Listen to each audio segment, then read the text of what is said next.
여가의 큰 부분을 차지하게 된 게임.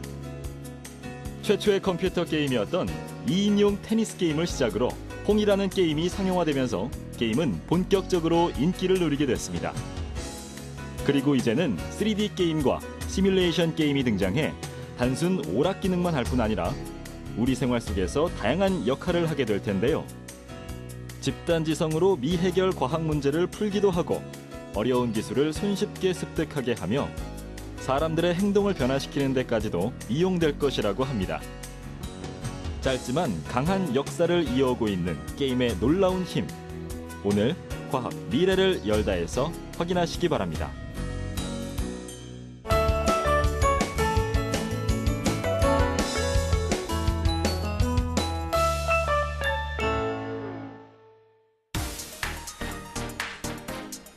네, 안녕하세요. 과학 미래를 열다 윤영서입니다.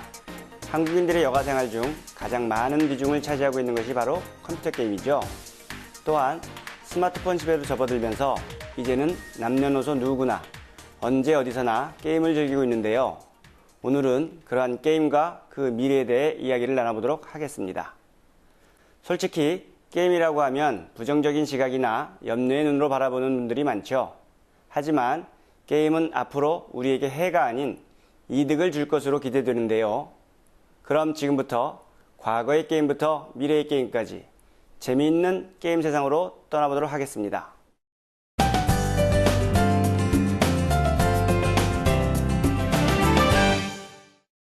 우선 게임이 어떻게 발전해 왔는지를 살펴보아야 게임의 미래도 전망해 볼 수 있을 텐데요. 컴퓨터 게임의 역사는 그리 길지 않습니다.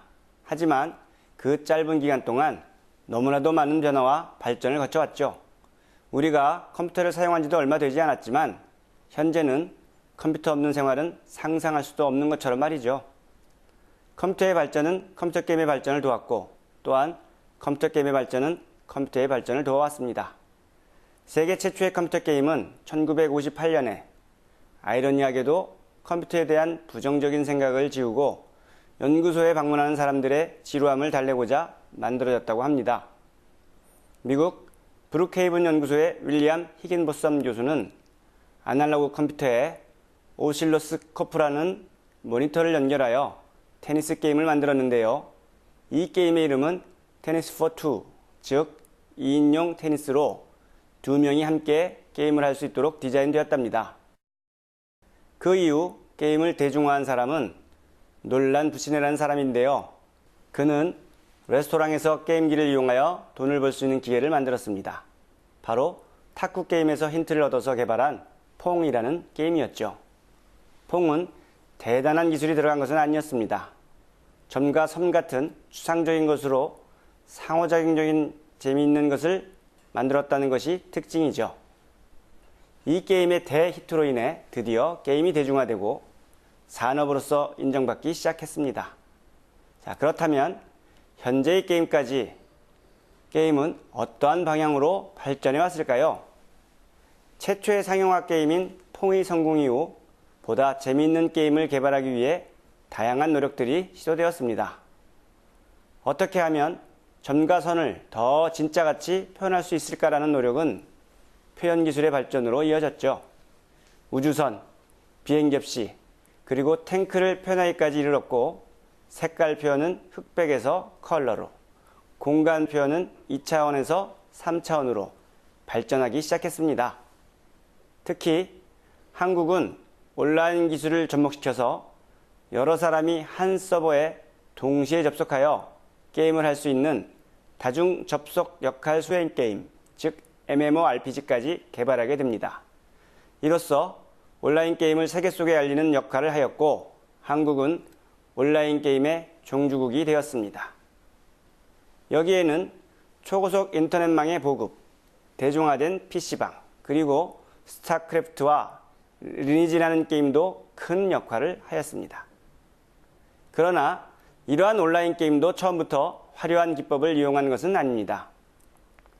1994년 우리나라에서 최초로 개발된 온라인 게임인 당군의 땅은 점과 선만으로 그림을 표현할 수밖에 없었죠.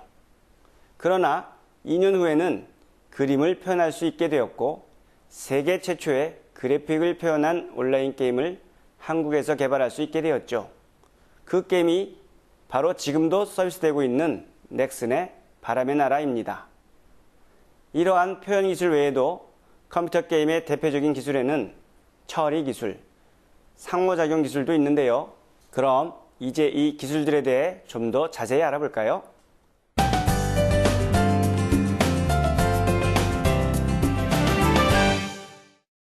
표현 기술은 현실에 가까운 보다 진짜 같은 느낌을 주는 방향으로 발전해 왔고, 처리 기술은 더 빠른 처리를, 상호작용 기술은 게임의 상대가 기계가 아니라 마치 사람 같다고 느낄 수 있도록 발전해 왔죠. 인공지능 기술을 활용하여 살아있지 않은 캐릭터도 마치 사람과 같이 행동하고 말할 수 있게 되었고, 마이크로소프트에서 개발한 엑스박스 같은 게임기는 음성인식 기능과 동작인식 기술을 통해 기존의 키보드와 마우스를 통한 입력보다는 목소리를 통한 명령이 가능하게 되었습니다. 플레이어의 동작을 인식하여 상호작용하도록 되어 있는 것이죠. 표현 기술의 대표적인 예로 그래픽 기술을 들 수 있겠는데요. 이는 캐릭터 모습과 동작이 좀 더 사람 같아 보이도록 발전해 왔고, 표현하기 어려운 물과 불, 빛의 표현은 진짜보다 더 진짜처럼 보이게 발전해 왔습니다. 또한 사람들이 직접 하기 어려운 동작까지 표현할 수 있게 되어 영화 매트릭스에서 나오는 인간이 하기 어려운 동작들도 손쉽게 표현할 수 있게 된 것이죠. 게임 그래픽은 단순한 선과 점의 표현에서 면의 표현, 그리고 3D 그래픽을 가능하게 했고, 최근에는 아바타에서 보았듯이 가상 캐릭터 기술까지 발전하였습니다. 현재의 기술로는 현존하는 것들은 물론이고 가상 세계까지 만들 수 있는 시대가 된 것입니다. 좀 더 세부적인 기술로는 동물의 털 표현이 실제와 같이 표현되는 기술, 즉 fur 애니메이션, 캐릭터의 눈동자가 주변의 상황에 따라 자동으로 움직이는 기술, 즉 수정체 애니메이션 기술, 그리고 우람한 근육이 동작에 따라 저절로 움직이게 되는 기술, 머슬 애니메이션이라고 하는 기술 등이 있습니다. 이러한 게임의 캐릭터 기술은 영화에 이용되기도 하는데요. 베어울프라는 영화에서는 디지털 액터 기술을 사용하기도 했습니다. 즉, 출연료가 높은 안젤리나 졸리 대신 초상권 허락만 받고 배우를 애니메이션으로 처리하는 기술입니다. 이런 것을 연출하기 위해서는 모션 캡처 기술, 퍼포먼스 캡처 기술, 사람의 감정까지 잡아내는 이모션 캡처 기술 등이 사용되죠. 또한 사운드는 현실에서 들을 수 있는 소리보다 더 입체적이고 효과적으로 표현되고 있습니다. 초기에는 뿅뿅과 같은 전자음만이 사용되었지만 요즘은 유명한 필하버니 오케스트라가 연주를 합니다. 또한 3D 돌비 음향까지 지원하는 게임도 있죠. 특히 1인칭 슈팅 게임에서 총소리는 매우 중요한데 입체적으로 어디로부터 날아오는지를 알게 해준 데까지 발전했습니다. 이러한 입체 음향 기술은 스피커 어레이 기술을 이용하는데요. 이는 여러 개중의 스피커를 배치하여 입체 음향을 분산시키는 기술이죠. 즉 3D 공간에서 여러 계층의 음향을 들을 수 있는 것으로 게임을 하는 동안 마치 내가 전장에 있다는 느낌을 갖게 합니다. 처리 기술도 살펴볼까요? 처리 기술은 아무리 거대한 데이터라도 더 빠르게 처리되어 PC나 핸드폰에서도 손쉽게 대형 게임을 할 수 있을 정도로 발전하고 있습니다. 상호작용 기술은 이제 모니터와 자판, 마우스뿐 아니라 입체 안경, 웨어러블, 즉 입을 수 있는 컴퓨터와 별도의 컨트롤러를 이용하는 방향으로 발전하고 있습니다. 그리고 더 나아가 직접 신체를 이용하는 방법으로 동작 인식을 통해 새로운 재미를 주는 체감형 게임, 통증을 느낄 수 있는 게임, 3차원 입체 안경을 통해 가상현실을 느낄 수 있는 게임 등으로 발전해 나가고 있죠. 체감형 게임이란 별도의 컨트롤러 없이 게임 플레이의 몸이 곧 인터페이스가 되어 게임을 하는 것인데요. 엑스박스 키넥트가 대표적인 사례입니다. 엑스박스 키넥트 기술은 3개의 동작인식 센서를 이용하는데요.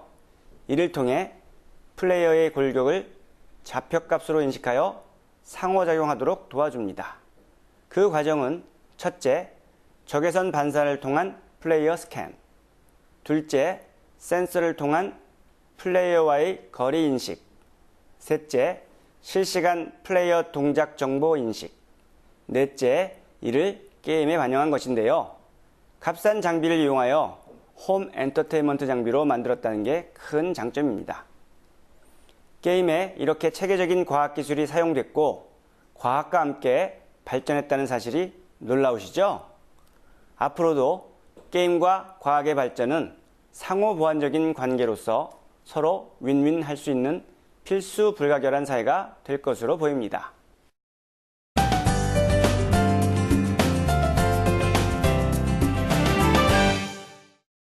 지금까지 컴퓨터 게임의 발전 방향을 살펴보았는데요.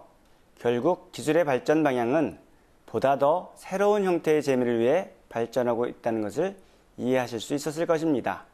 그렇다면 미래의 게임은 어떤 모습일까요? 게임의 발전은 급속도로 이루어지고 있기 때문에 전망을 한다는 것이 매우 조심스럽긴 하지만 크게 보면 이번에 소개해드릴 3가지 게임과 같은 방향으로 발전할 것으로 전망되고 있습니다. 먼저 첫 번째 게임을 보면서 말씀드리죠. 이 게임은 3차원 입체 안경을 이용한 가상현실 게임인데요. 플레이어는 입체 안경을 쓰고 게임을 시작합니다. 화면에 보이는 것처럼 2개의 입체 안경을 통해 전해지는 게임 화면을 따라 게임을 하도록 되어 있죠. 물론 걷기를 너무 열심히 해서 다치는 것을 방지하기 위해 화면과 같은 안전장치를 하기도 합니다. 두 번째는 구글 글래스를 통한 가상현실 게임인데요. 화면에 나오고 있는 구글 글래스를 이용한 게임은 아직 출시된 게임은 아닙니다. 다만 컴퓨터가 장착된 구글 글래스가 있다면 앞으로 이런 게임이 나오지 않을까 해서 상상력을 동원하여 가상으로 꾸며본 것이지요. 어쨌든 이런 게임이 가까운 미래에 나올 것은 분명합니다. 마지막으로 3번째 게임인데요. 현재 유비소프트에서 제작 중인 루즈라고 하는 실시간 전략 시뮬레이션 게임입니다. 스타크래프트처럼 실시간으로 대전하는데 실제 군대를 내가 마음대로 통제할 수 있는 듯한 느낌을 최대한 강화한 것이죠. 또한 멀티터치 기능을 추가하여 두 손으로 컨트롤이 가능합니다. 이러한 기술은 향후 군사 시뮬레이션 기술에서도 쓰여질 것이고 조만간 출시될 게임이라고 하니 참 놀랍죠? 하지만 지금 소개한 것들이 미래의 모든 게임 형태는 아닙니다. 미래의 게임은 바로 여러분의 상상력에 달려 있습니다.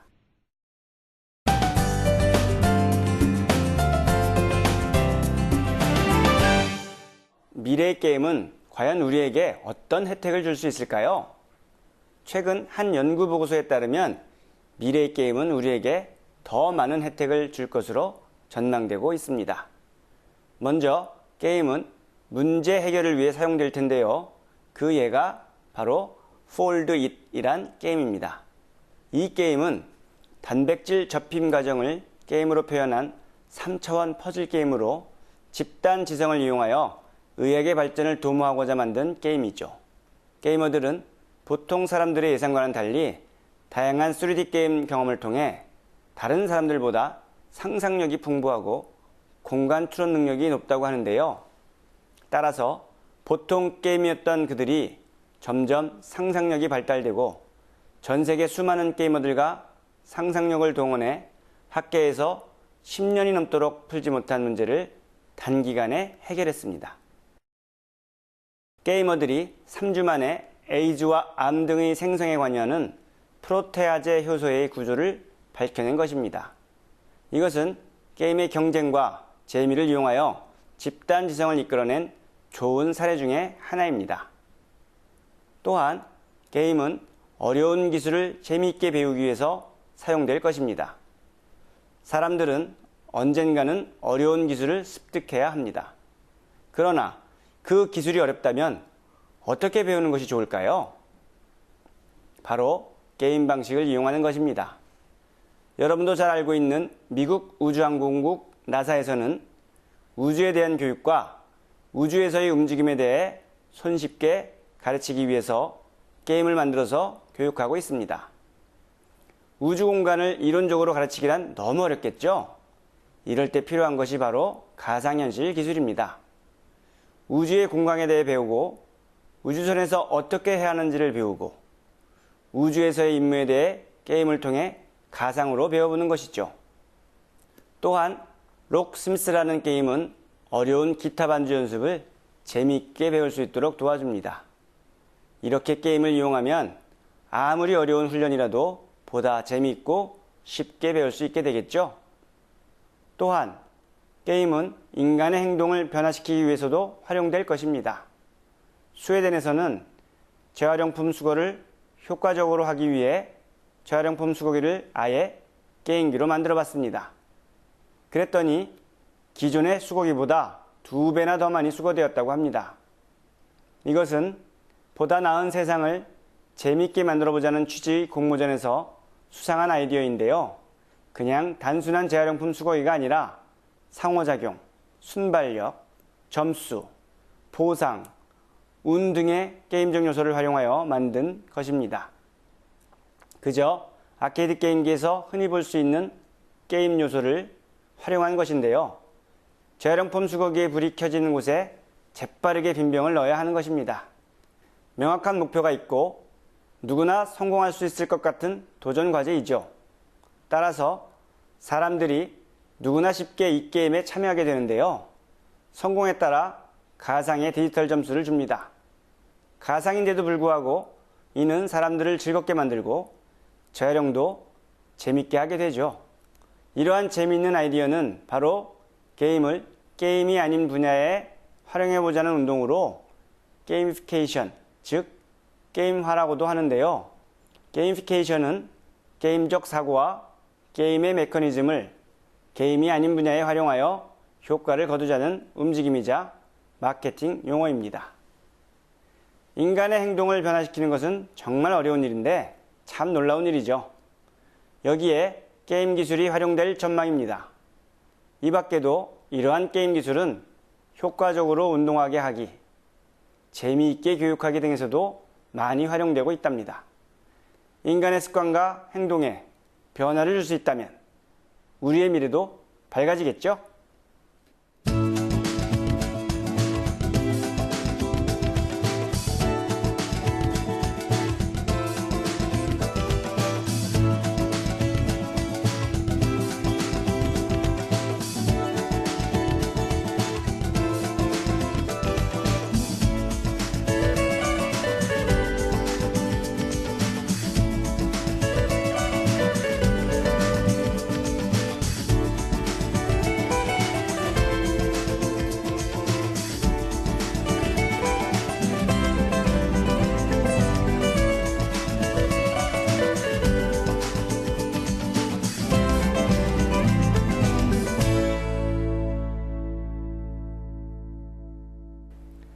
지금까지 미래의 게임에 대해 알아봤는데 재미있으셨나요?